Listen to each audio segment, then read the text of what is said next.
There are many things about the START treaty that I don't like, but the major concern is one that's brought up by Senator McCain. And when I read something like this, a unilateral statement, this is the wording they used.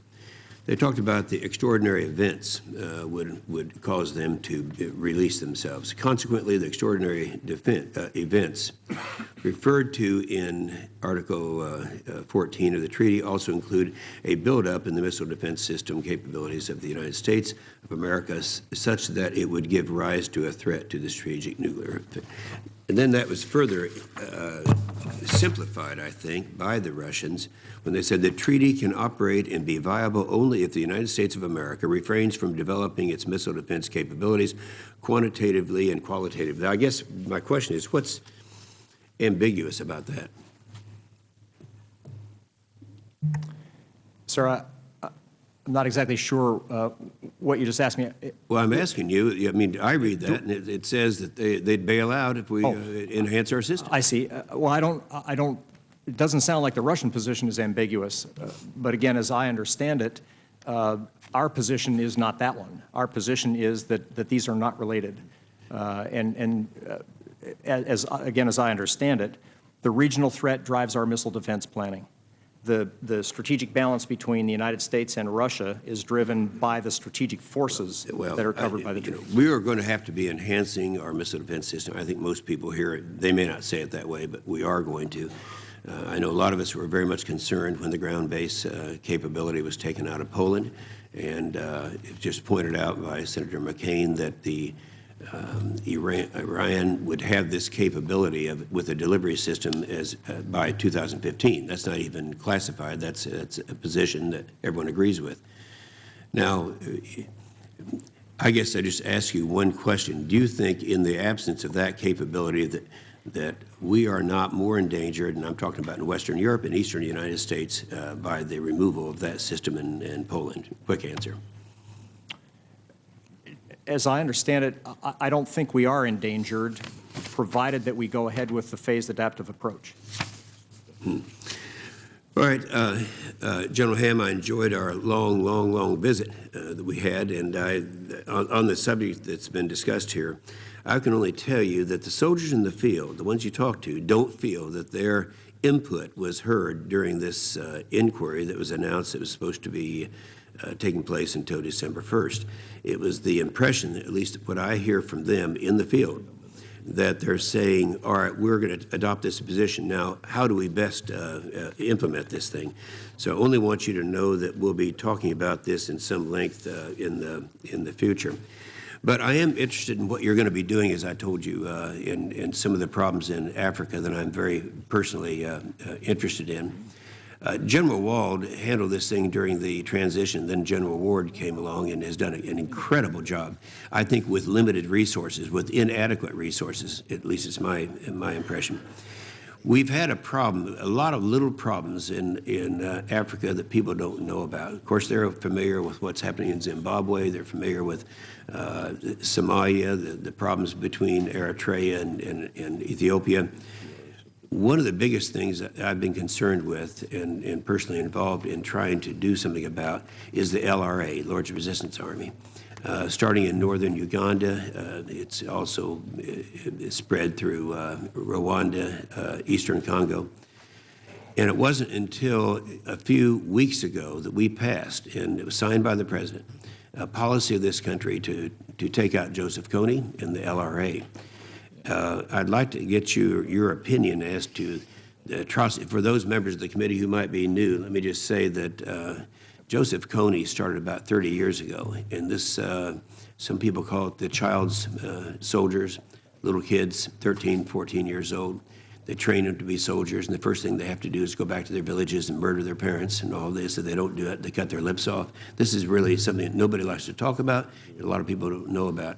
What's your level of concern and your interest in implementing the direction that we gave in the law that we passed a few months ago concerning the LRA?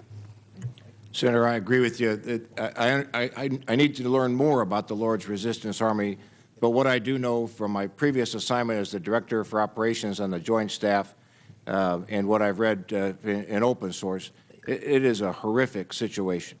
And as we discussed yesterday, Senator, I look to learn more about that personally and find ways that, if confirmed, that Africa Command can contribute to the solution to that problem.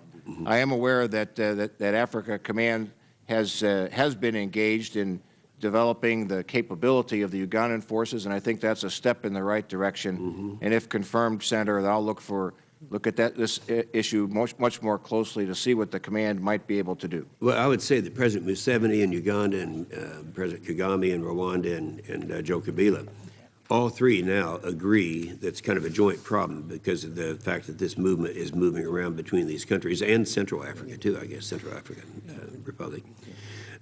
So anyway, that's going to be something that I would like to be the clearing point for any activity that you have and be updated on a regular basis, because I would like to have it during your command, and I think you're going to be doing a great job in that command, that we will have this problem eradicated by that time.